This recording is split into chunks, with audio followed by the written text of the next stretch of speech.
Broadcasting from Hargeisa, Somaliland, this is CBA.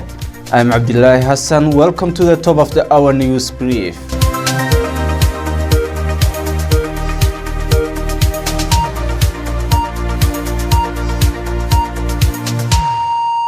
The Committee of Garhachis Kalan in Somaliland condemned the call for the execution of disgruntled army officer Colonel Arre, which was made by the Somaliland Army Chief on Sunday.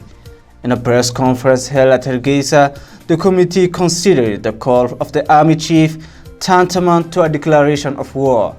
The Chief of Somaliland National Army Major General Nuh Thani, in a press conference on Sunday, called the disgruntled officer Colonel Saeed Awil Chama Arre a murderer who should be executed. The chairman of the Garhachis Committee, Sultan Ahmed Usman Addegude, said that the Army Chief spoke on behalf of the President Musa Bihi when he called for the execution of Colonel Arre.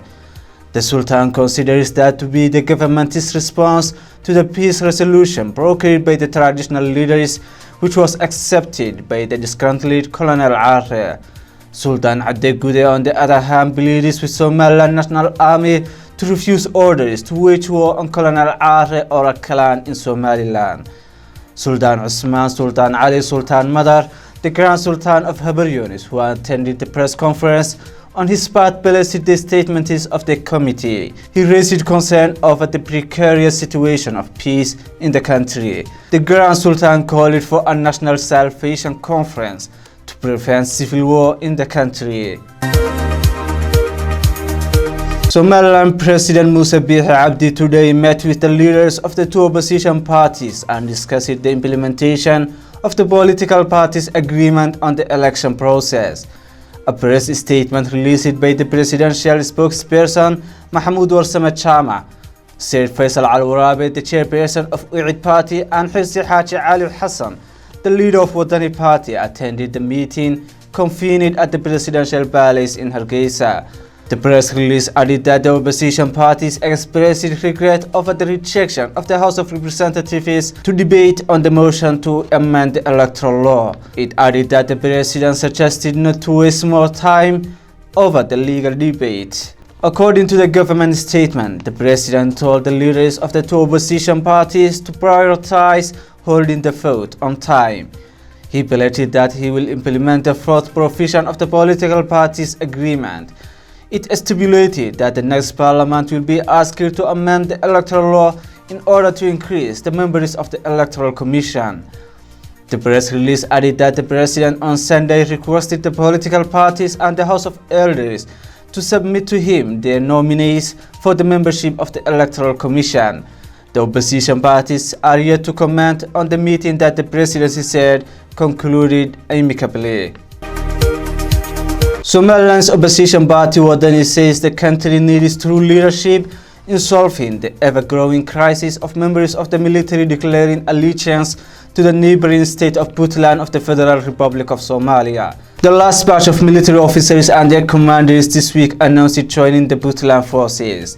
Addressing the press at the party's headquarters, the Secretary General of the party, Khadar Hussein Abdi, said the president and the entire executive is dividing the country among tribal lines. Chief of the Army Major General Nuh Thani had yesterday said that the military contingent who left the army was burdened to the force. He even asked remaining dormant forces to leave. The party wants the government to initiate development projects in Sol and Senak regions instead of drumming for war. Wadani also wants the president to fire the chief of the army for what they call negligence of duty. The Ministry of Internal Security for the Federal Government of Somalia, Mohammed Abubakar Islow, is holding talks with the security personnel and local officials in Dusamareb town.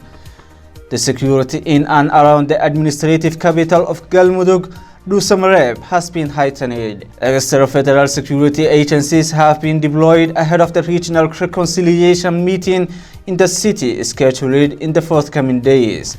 Delegates and representatives from various groups from the state have already gathered in Dusamareb ahead of the crucial conference. Somalia Prime Minister Hassan Ali Khaire is expected to attend the opening ceremony. The Office of the Prime Minister, in coordination with the Ministry of Interior and Federal Affairs, called for a reconciliation meeting among various communities living in Galmudug State last month in an effort to resolve differences ahead of the upcoming elections in the state.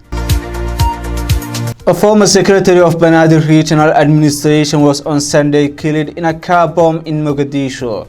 Amin Sheikh Ilmi died after the IED, which is said to have been fixed on his vehicle, exploded in Kilometer 4 junction in Hodhan district. In the same area, the director of Somalia Army Hospital, Director Khadija Iman Ainte, and her driver sustained injuries following a landmine explosion targeting their vehicle in Taleh area.